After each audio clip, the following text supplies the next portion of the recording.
Olá, sejam bem-vindos aqui no meu canal. Eu sou André Maurício, que está falando aqui com vocês. E hoje eu vou dar continuidade, né? Se eu não me engano, essa deve ser aí a terceira aula de como realizar a pintura desse cavalo aqui, né? Então, só para fazer uma revisão, porque já foi prontamente assim, falado, né, nos vídeos anteriores a esse. Mas eu vou fazer uma revisão dos materiais aqui. Eu tenho a foto 20 por 25 revelada no fosco, né, para não dar brilho. E tenho uma outra foto do mesmo tamanho, somente com detalhe no rosto do cavalo, né? Sem tirando as orelhas e algumas partes. Eu já tenho a tela pronta, desenhada e já inclusive aqui feita a primeira etapa, né? Que eu fiz com a tinta diluída, que já está, ó, seca, né? Eu passo a mão, aí não sai tinta, né? Embora saia um pouquinho de pigmento aqui, mas isso não vai influenciar não. Tenho aqui a escala de cores, né, no vídeo anterior a esse, né, que eu vou deixar na descrição desse vídeo também. Tenho aqui como foi preparada essas cores, baseada nessa foto. O que tem de novo agora é que eu não tinha falado são os pincéis. Eu vou usar basicamente três tipos de pincéis. Uma série 4416, aí assim, número 6, 8, 10 e 14, conforme o tamanho, né, do quadro. Então esse aqui eu tenho mais ou menos esses três tamanhos aqui. Esses pincéis chatos da Kondo são um pouco mais firmes, mais resistentes. Eu gosto de usar eles para preenchimento. Para acabamento eu gosto dos pincéis 141 da Tigre. São pincéis mais macios, né, do que os anteriores. Não, todos são macios na verdade, só que esse aqui ele é mais fino e aí ele fica mais, eu considero ele mais ideal para acabamento do que para preenchimento, né? E pincéis redondos, que são pincéis para detalhes, desde o maior até o menor, né? Esses pincéis redondos são novamente da Kondo, é uma série 4415, né? Aqui eu tenho o número, deixa eu ver, 2, 6, 12, 2, 6, 12 e 14. Não, tem 2, 6 repetido aqui. Então 2, 6 e 12. São três tamanhos de pincéis diferentes aí. Eu vou precisar de o medium. O medium fica fora da cena aqui, né? Que já tem muita coisa aqui na cena para conseguir colocar também o medium, mas eu vou explicando aí. E sempre eu relembro que eu utilizo o mínimo de medium possível, né? Então vamos lá. O primeiro preenchimento vai ser nas orelhas.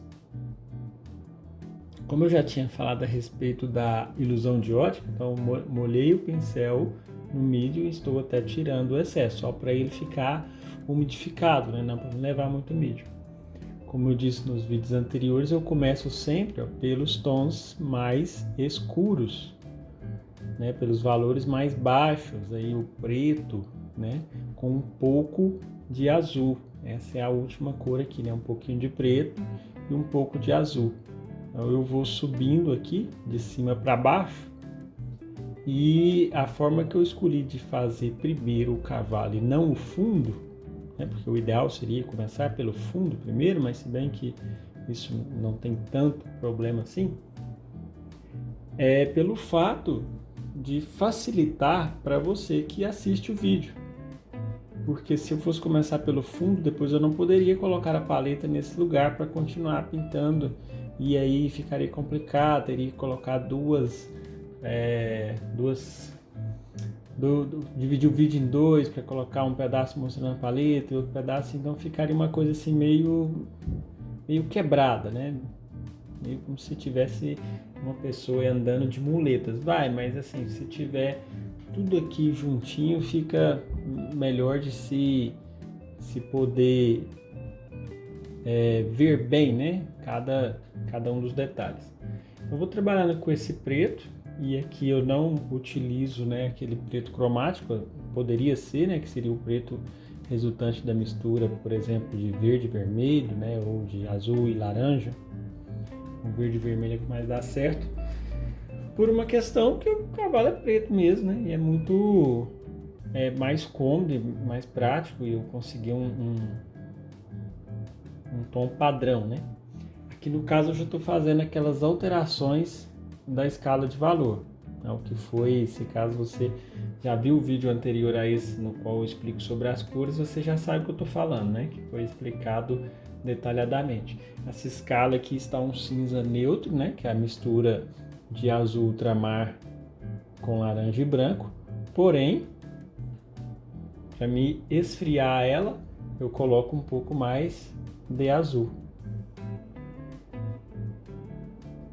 E se caso eu precisar esquentar ela um pouco mais, eu vou colocar laranja, que daqui a pouco eu vou fazer esse laranja para que você possa perceber isso também, né? Quais os casos que isso vai acontecer.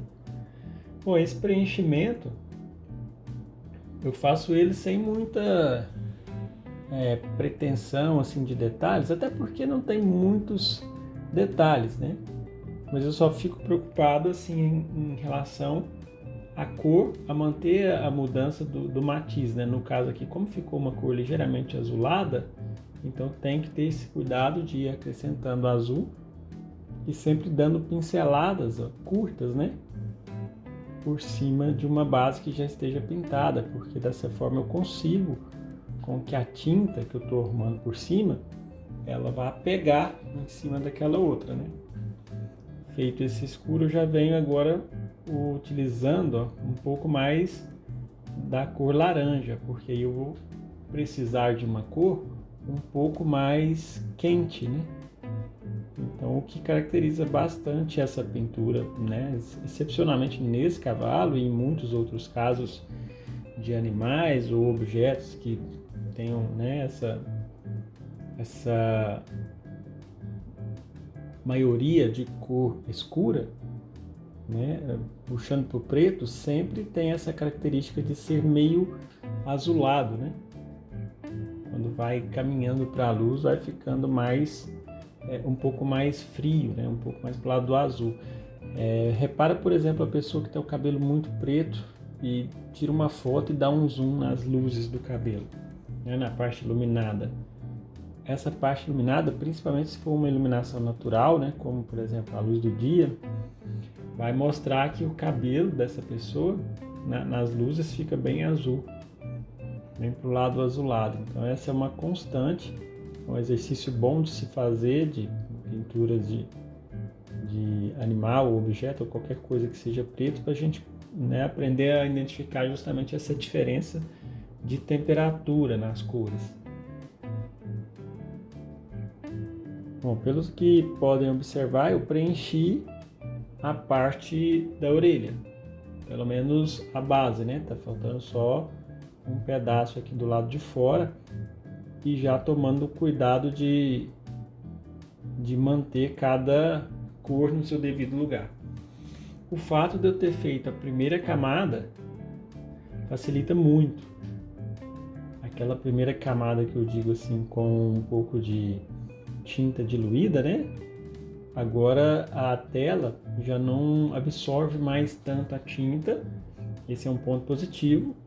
Eu tenho também uma preparação que faz com que o pincel deslize um pouco melhor, né? Principalmente se a tela for um pouco mais áspera. Se a tela for um pouco mais áspera, compensa até dar uma pequena lixada nela, tá? É uma coisa que ajuda caso, né, você tem uma tela que seja muito assim, um pouco mais grosseira, né, o tecido. O ideal quando se trabalha com pinturas mais acadêmicas é que seja uma tela assim, não muito grossa, não muito áspera, para que não mostre muito a textura da tela, né? É bacana a textura da tela no caso que você deseja que a textura da tela apareça. Como por exemplo, às vezes paisagem, algumas formas de pinturas mais modernas, onde você queira mostrar a textura da tela, então isso é interessante. Bom, fechado aí essa base, aí eu já vou buscando levar um pouco pronto. Eu vou pegar um pincel chato também, só que menor, e começar a colocar alguns detalhes, tipo uma corzinha mais clara, lembrando sempre de encostar. Você vê que quando eu chego no pincel, eu não chego muito de frente, não chego muito deitado, eu chego no pincel inclinado na tela. E sempre, ó, se já que já está preenchida essa base, quando eu for pôr a cor, eu tenho que pegar um pouquinho mais de tinta, não pode ser muito pouco, porque senão a tinta não vai pegar por cima da outra. E na hora de encostar essa tinta, ou seja, soltar ela na tela, eu tenho que colocar assim, ó, sempre colocar levantando o pincel, nunca arrasto, né? Pondo uma pontinha e fazendo esse movimento, só que mais lento, né? E de forma bem suave. Agora, tem algumas formas que eu preciso esfumar, igual que eu fiz essa linha, ela ficou muito marcada, eu preciso esfumar. Aí eu venho no tecido, tiro o excesso e esfumo. Aí não esfumo de uma vez, faço vários traços, várias pinceladas curtas para que uma cor adentre a outra sem ter uma característica assim de estragar, né? Então eu tenho que manter aquele controle sobre as formas, sobre as pinceladas. Aqui eu vou clarear um pouco mais na lateral, e sempre com aquele processo, né? Pois a tinta deu certo, ótimo, continua, não deu, para. Se caso a gente identifica um equívoco que estamos cometendo na hora, é preciso fazer correção. E para isso, para que a gente não se esqueça disso, né, de fazer essas correções, a gente precisa ter um modelo de referência. Então eu não posso perder de vista o modelo, ou seja, eu ponho num campo onde eu consigo observar o modelo e a pintura, até mesmo sem precisar mexer a cabeça, né? Do jeito que eu vire um pouco os olhos e eu já perceba o meu modelo sem muita dificuldade, né? Bom, então aqui já estou meio que finalizando. Quando eu quero tons, valores bem mais baixos, né? Eu utilizo o preto puro, sempre com um pouco de azul. Na verdade eu evito o preto sozinho, né?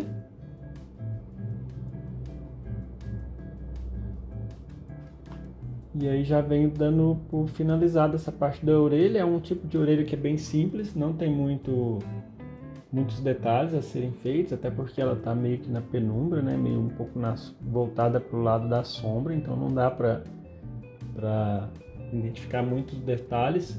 Isso é até legal porque vai chamar a atenção mais para o rosto, né? Para as parte do cabresto ali e todas as outras partes. Bom, finalizado essa etapa do preenchimento da orelha, agora eu já vou descer aqui um pouco mais. Vou trocar a foto, né? Colocar a foto ali que tem o zoom na parte do rosto para dar continuidade a essa parte do olho.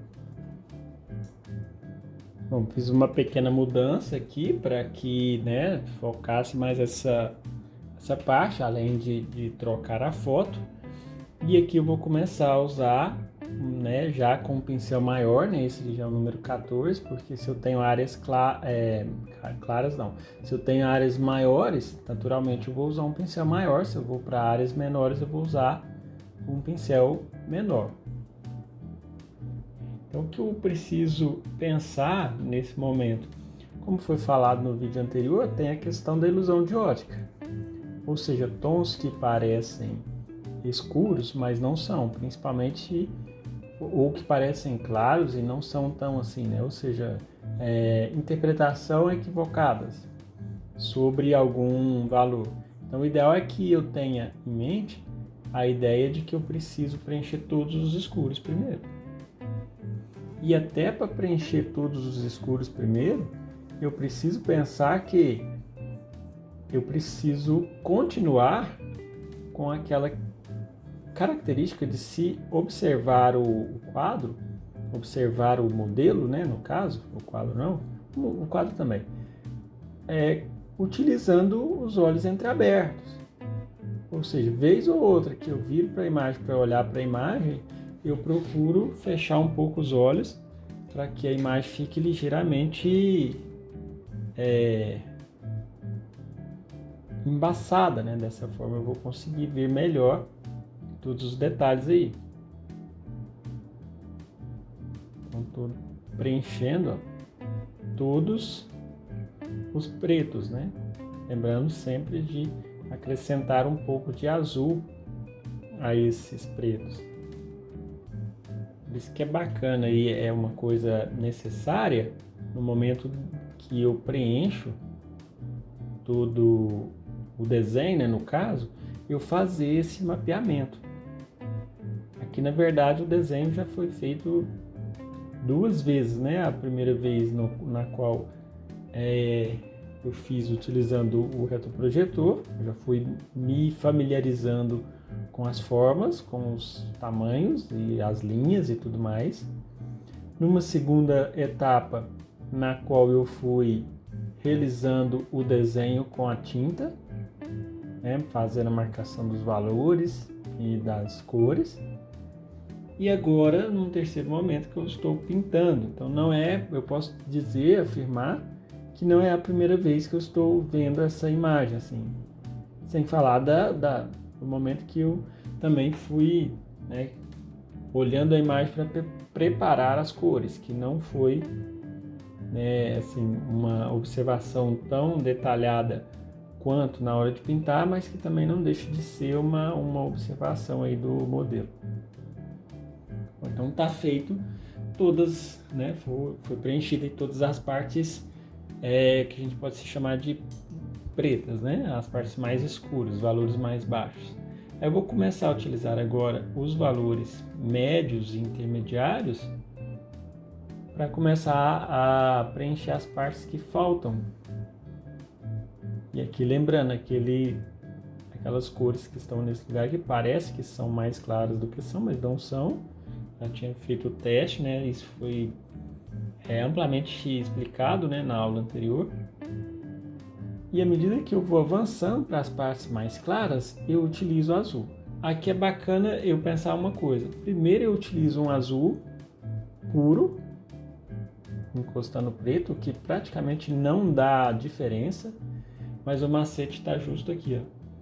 No momento que eu coloco os mais claros, se nessa parte anterior que eu preenchi tiver um pouco mais de azul, né, aí eu consigo fazer esse degradê deixando essa coloração ficar mais azulada. Agora, se caso não tivesse um pouco azul, né, aí não ficaria mais para cinza, né, um pouco mais para cinza. Então tem esses pequenos macetes aí que no decorrer da pintura, às vezes que eu vou lembrando e vou buscando explicar, que às vezes a gente nem sabe tudo isso, mas vai tendo essa experiência à medida que vai repetindo, né? Porque a gente faz alguma coisa e às vezes não dá certo, aí a gente grava aquela experiência de que é algo que a gente teria que evitar. Se bem que pessoalmente, né, quando a gente vê a pintura pessoalmente, esses tons médios, né, e escuros, assim, próximos de escuros, são mais perceptíveis do que no vídeo ou em uma foto, mesmo que, né, seja um vídeo de muito boa qualidade. E isso mesmo em câmeras profissionais, né, sempre o original é insubstituível, né? Sempre dá para perceber melhor os valores. Bom, nessa parte do olho eu tive aqui uma mudança, né? Eu tenho uma parte que predomina azul aqui em cima, um azul um pouco mais claro. À medida que eu avanço aqui para a parte mais baixa, já está um pouco mais para o lado laranja, ou seja, eu tenho metade da coloração um pouco fria e a outra metade um pouco quente. E aquelas luzes, né, mais acentuadas, eu não vou colocar a luz direto, eu coloco um valor um pouco mais claro, tipo um azul com branco, e aí aquele mesmo processo de sempre, limpo o excesso da tinta, vem esfumando. Bom, após eu ter feito esse valor mais claro esfumado, eu pego mais claro ainda e coloco no meio dele. Aí já não fica mais naquele lugar todo. Então, sabe, geralmente pintura é assim, ela se resume a pequenos macetes. Às vezes uma ordem, um jeito de pegar no pincel. É importante observar que sempre quando eu dou essas pinceladas por cima, eu estou sempre pegando mais atrás do pincel, mais longe da ponta. Esses pincéis que tem cabos longos são até ideais para esse tipo de efeito, né? Esse tipo de pincelada, né? Bom, como o cavalo ele tem um pouco de textura, à medida que eu vou colocando, é como se tivesse pequenos pelos curtos no rosto, né? À medida que eu coloco essas cores ou esses valores, logo em seguida é bacana eu pegar um pincel um pouco menor, tipo um pincel redondo, e puxar um pouco para uma cor e ir entrando na outra e insinuando pequenas texturas, pequenos movimentos de pequenos pelos, né, no rosto, na cara, né, do cavalo.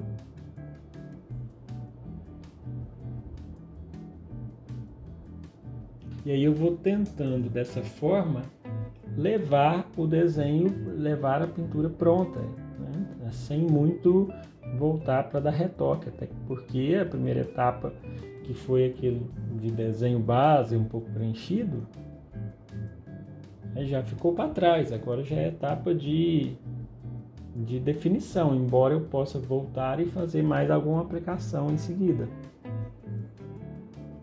Essa parte aqui também é muito importante. Ó. O final da cara do cavalo tem que ficar claro. Se o final terminar completamente escuro, a impressão que vai dar é que pegou uma imagem, recortou e pregou. Então esse pequeno mais claro no final, inclusive até vou colocar um pouquinho mais, bem no finalzinho, usando só a quina do pincel, faz com que a cara fique mais arredondada, né? E eu vou fazendo isso, ó, esses detalhes eu pego bem mais perto da ponta, inclusive encosto o dedinho aqui, por isso que eu deixei algumas partes, né, sem pintar, justamente para ter essa referência. E aí vou voltar com o pincel um pouco maior para fazer os tons de transição.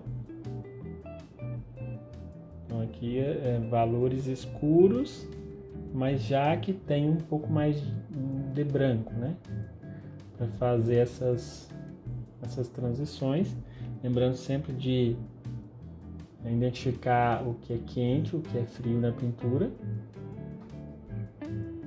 Embora eu disse que eu vou tentando levar pronto, né? Mas se for preciso voltar em alguma parte, que às vezes a gente não percebe na hora, eu posso voltar. Tanto agora, assim, por exemplo, terminei de preencher, eu volto em poucos minutos para, enquanto está molhada a tinta ainda, para poder ajustar os detalhes. Mas se caso eu não perceber ou por qualquer motivo não der certo, eu posso fazer esse retoque também depois de seco. A pintura, é só tomar alguns cuidados aí, mas geralmente dá para fazer. Bom, fechei um pouco dessa parte. Algumas partes que tem muitas, um pouquinho, molhei a pontinha do pincel no mídio, bem pouco. Então, algumas partes, igual essa, tem muitas pequenas variações.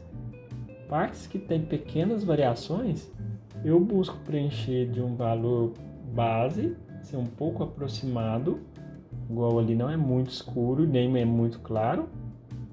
Após eu preencher com essa base, de geral, vamos dizer assim, em seguida eu venho fazendo os detalhes. E aqui eu já busco exercitar aquele processo de dar a pincelada no sentido da forma. Se a forma faz um formato arredondado, é interessante eu dar pinceladas de forma que arredonde a imagem. Aqui eu tenho um formato numa direção diagonal, então eu vou procurar preencher nessa direção. E ao esfumar uma parte, eu tenho duas formas: ou eu posso continuar com esse pincel usando só a quina, o que torna mais difícil, ou eu simplesmente pego um pincel menor. Deixa eu ver aqui, um pincel um pouco menor. Vou pegar um pincel redondo. Porque esfumar de uma transição de um valor para o outro é melhor sendo com um pincel menor. Isso assim, a linha agora ficou bem redonda, o desenho eu vi que não é exatamente redondo. Então agora eu já vou começar a desenhar com a tinta. Assim, eu vou ajustando as cores e os valores, mas ao mesmo tempo eu vou ajustando, igual aqui é um pouco mais claro e mais laranja. Depois tem um valor bem mais baixo, um tom bem mais escuro, aqui assim. Aqui já tem uma pequena linha e aqui uma outra linha, é um pouco mais azul. Então, se é um pouco mais azul, vou pegar mais azul aqui. No caso, eu posso até usar o azul puro, né? Com pequenas pinceladas sempre. Aqui eu vou fazer aquele formato que não é redondinho, que ele direciona para esse e tem uma outra forma. Essas pequenas formas, é interessante comparar com formas geométricas, com letras, qualquer coisa, mesmo eu acho que ficar teorizando muito sobre veias, sobre musculatura e tudo mais, fica meio complexo, né, de se fazer. Até porque cada vez que o animal muda de posição, igualmente no ser humano, vai mudar completamente a estrutura óssea, assim, não, eu não digo muito a estrutura óssea, mas muda assim, muda devido à incidência de luz, né, que incide. Na verdade, a estrutura óssea continua a mesma, mas devido à posição, o aspecto, né, visível muda, né? Não é que muda a estrutura óssea, mas muda o que a gente vê, devido à perspectiva, devido à iluminação, uma série de fatores.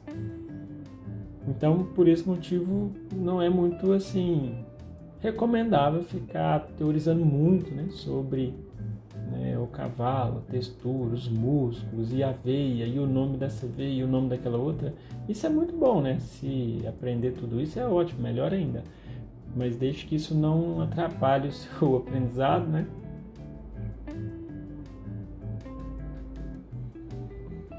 Bom, daí já tem uma noção melhor sobre esses detalhes. E aí, mais uma vez, ó, geralmente brilhos são colocados em áreas mais redondas ou em osso. Como assim osso? Ó, vou pegar minha mão aqui, ó. Vou estufar, ó. Viu? O brilho, o tanto ficou claro no meio do osso, né? Aqui nessa parte, ó. Então essa é uma parte que fica muito clara e partes redondas também fica bem clara, ou seja, a parte mais iluminada, né, vai ficar incidindo naquela parte mais redondinha, tipo a bochecha, por exemplo, das pessoas sempre é mais clara numa parte quando a pessoa tem a bochecha mais redondinha. E quando a pessoa é muito magra, né, também os pontos de luz incidem naquela parte que o osso é um pouco mais saliente, que vem mais luz batendo nela. Então, né, ou partes redondas, né, que às vezes é um pouquinho mais gordinho, ou partes ósseas, ou mesmo músculos ou veias, ou seja, tudo que empurra a pele, e no centro daquela parte empurrada, podemos dizer assim, vai ficar mais claro.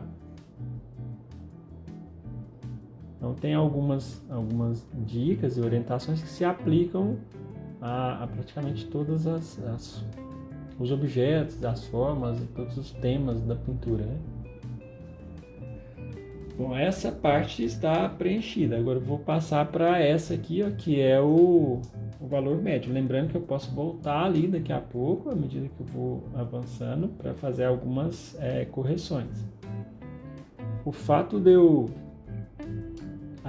pintar utilizando as cores já prontas facilita muito. Isso foi até uma pergunta, né, que me fizeram no particular sobre isso. Minha pergunta foi a seguinte: qual que é o melhor? Misturar as tintas com o pincel já, ou, né, misturar com a espátula, igual eu fiz aqui, e deixar, né, pronto os tons e ir só utilizando. Então, todos os dois casos têm os prós e têm os contras. Enquanto eu vou preenchendo aqui, eu vou explicar um pouco para você. Lembrando que aqui eu estou pondo assim, um pouco mais de tons quentes. À medida que eu avanço para a minha esquerda aqui, eu vou começar a pôr mais frios, ou seja, acrescentar mais azul. Quando se prepara as cores com o pincel, é ótimo, principalmente se você tem áreas pequenas para pintar. Mas se tem alguns alguns probleminhas. Então vamos lá para o aspecto mais negativo, que é estragar mais rápido o pincel, já que a espátula ela é feita de metal, bem mais resistente, né, própria para fazer a mistura das tintas. Outra característica, quando você prepara as tintas, pode ocorrer o risco com uma espátula de sobrar muito. Então esse é um ponto um pouco negativo, se bem que é necessário ir sempre fazendo pouco e aumentando, né, se for precisando fazer um pouco mais. E no pincel, a gente não consegue fazer uma quantidade boa, então corre o risco da gente pintar misturando somente com um pincel, de colocar pouca tinta, né? E às vezes não preencher direito ou dificultar um pouco. Então é mais por esse princípio, né? 2 princípios principais, né? Que eu deixo esses montes de tintas já preparados. O primeiro, né, é a questão da quantidade, para me ter mais facilidade, né, de quantidade de cores. E o segundo é justamente por preservar um pouco mais o meu pincel. Então essa é a resposta aí que eu sempre dou, né, quando alguém me questiona sobre essa característica. E o fato de eu ter preparado a cor antes, né, já essa escala de valores, facilita muito, porque aí eu não tenho que ficar misturando a cor toda hora, e isso torna uma coisa mais fluida, né, mais constante e até mesmo mais homogênea, né, porque às vezes o mesmo tom que tem lá em cima da cabeça do cavalo tem lá embaixo. E eu misturando isso com certa frequência, acaba que no pincel, acaba que às vezes eu não consigo fazer exatamente o mesmo tom assim com tanta semelhança. E a parte boa é justamente essa, né? Te obriga a treinar mais, te faz ficar mais alerta sobre isso. Então, não existe o certo e o errado. Na verdade, você tem que avaliar. Tem alguns casos que eu vou misturando a tinta, né? E tem alguns casos com o pincel e tem alguns casos que eu misturo a tinta já com a espátula e na grande maioria dos casos eu sempre utilizo com a espátula, né? Vez ou outra eu vou fazendo alguma mistura somente com o pincel, né? Porque mesmo eu fazendo com a espátula, aqui depois de terminado de fazer, se for preciso, eu venho igual aqui agora pegando uma cor e misturando ainda. Então, de fato, sempre vamos, às vezes, ter as duas formas de se trabalhar, tanto com a espátula quanto com o pincel, né? Você vê que aos poucos eu vou fechando e sem muitos detalhes. Essa base inicial, ela é feita de forma a eu criar os degradês, né? Fazendo transições de uns tons para os outros, mas sem ter muita passagem brusca, né? A não ser que tenha isso presente na pintura, mas no geral eu coloco sempre a tinta em formato de degradê, né? Um pouco bem esfumada as bordas. Aí após esse preenchimento que eu vou, mais uma vez lembrando, após esse preenchimento é que eu passo para os detalhes. Mais uma vez lembrando, eu sempre vou fazendo esse preenchimento buscando a forma. Ou seja, se a forma é redonda, eu trabalho com pinceladas arredondadas. E sempre curtas. Nada de esfregar, né? Para quem já viu outros vídeos meus aí, já sabe. Uma coisa que eu falo bastante. Você que está vendo aí pela primeira vez, então já fica sabendo o que eu digo sempre: esfregar somente tênis encardido e tapete sujo. Caso contrário, na pintura você não vai precisar de força, é mais, né, 90% dos casos é só jeito, é só, né, na suavidade.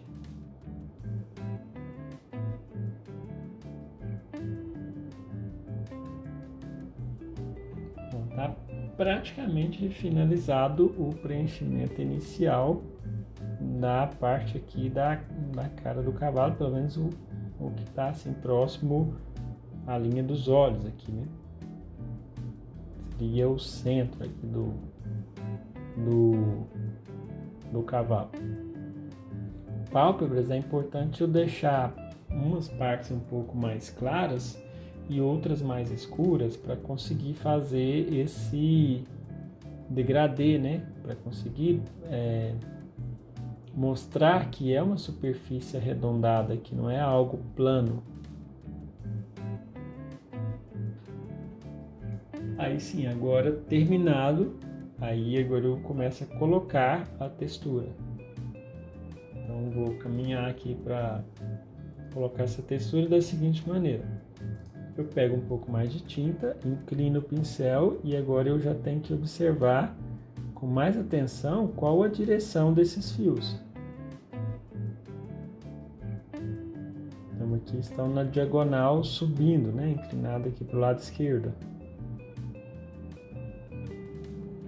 Nessa parte aqui um pouco mais à minha direita, já parece que não são tão fios, mas são mais pontinhos. Então, ao invés de eu puxar muito, eu vou mais, tipo, meio como se estivesse pingando. Isso aqui é característico da paisagem, né?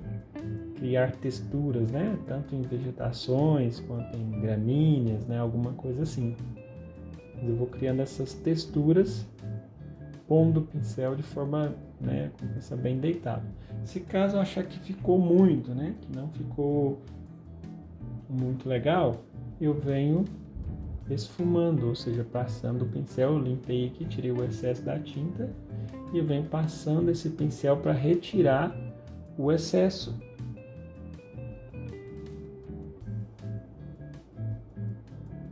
Isso eu vou aplicando assim, mais ou menos todas as partes que eu vejo que isso acontece, né?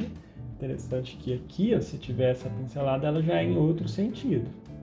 Então tudo isso é uma somatória de detalhes que quando eu começo a colocar, né, depois de pronto, vai se tornar um pouco mais natural a pintura. Essa parte que já precisa fazer alguns desenhos que não são assim tão regulares, né? Tem alguns formatos, por exemplo, aqui perto do olho tem uma coisa parecendo um gancho. É uma cor um pouco mais escura, então vem no mais escuro, pego o pincel até com a tinta superficial também e vem passando com esse movimento mais leve. Fiz a primeira mancha, aqui uma outra também, justamente por perder, né, boa parte do desenho no preenchimento, por mais que a gente tenha a cautela de manter o formato, algumas, né, se você já pintou, se você faz pintura a óleo, você sabe muito bem que isso acontece. Por mais que se tome todas as precauções e os cuidados, a gente simplesmente perde a forma. Daí a necessidade de se conhecer sobre desenho, sobre alinhamento, né, sobre valores e matizes, né, e cores, para que a gente aplique agora nesse momento conceitos do desenho, só que utilizando o pincel.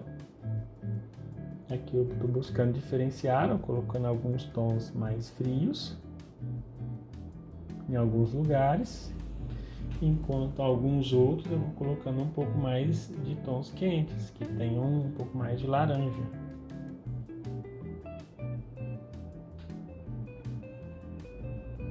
E também buscando deixar um pouco de textura. Além de ajustar a cor, né, eu vou sempre buscando deixar essa textura. Próximo ao olho, parece que é o ponto mais claro que eu vejo da pele, né? Então, um pouquinho assim, ó, uma pincelada bem mais clara, de forma bem superficial, e eu venho esfumando. Né? No momento que se esfuma, tem que tomar cuidado, pois tem que passar esse pincel de forma muito suave. Se eu passar ele mais forte um pouco, eu já vou ter problemas de, né, porque ele vai misturar muito com a base e não vai me dar a possibilidade de ficar aquela cor que eu estou querendo, né? Aqui um pouco mais claro, perto desse mais claro um pouco mais escuro. outro fator bacana de se lembrar, o que eu falei muito no vídeo anterior, né?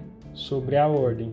Se a gente tem a ordem, eu quase que nem preciso muito olhar para a paleta, porque eu sei que aqui vai estar mais claro o segundo, o terceiro, os médios, os mais escuros. Por quê? Às vezes você está pondo um valor, tipo, pus esse, né? Esse aqui o médio. Mas aí você pôs lá na tela e percebeu que ele ficou um pouco diferente. Aí você se pergunta, ele ficou diferente em qual sentido? Ficou mais escuro ou mais claro? Se ele tiver ficado mais escuro, pronto, eu só subo um degrau aqui, ó, na escala, aí fica mais fácil o raciocínio. E se ele precisar ser mais, aqui mais claro, né? E se ele precisar ser mais escuro, aí eu só desço um degrau aqui na escala, para ele ficar um tom um pouquinho mais escuro. Mas e se isso não tiver na ordem? Tiver um claro aqui, um escuro aqui no meio, outro claro lá em cima, aí acaba que o raciocínio sobre a mistura das cores se torna, né, sobre os valores, aquela coisa mais sequencial, se torna um pouco complicado de executar. Justamente por ter essa falta de sequência dos valores. Isso é, né, muito importante. Eu tenho observado assim inúmeros pintores que a gente vê em redes sociais, até mesmo pessoalmente, né? Professores, a maioria sempre tem um certo padrão assim, que não é coisa de pessoa metódica, é uma necessidade que a pintura exige, né? Cada um tem a sua ordem própria. Não estou querendo dizer que você vai fazer somente dessa forma. É preciso encontrar uma ordem e estabelecer a partir, né, dessa ordem um certo padrão, sempre ficar mais ou menos buscando repetir, até para que a gente grave melhor, né, tudo isso. Bom, finalizado essa etapa de base, finalizado assim, né, dando por satisfeito, porque a pintura não termina, está sempre em constante mudança, ajustando um pouquinho mais, a gente se dá por satisfeito.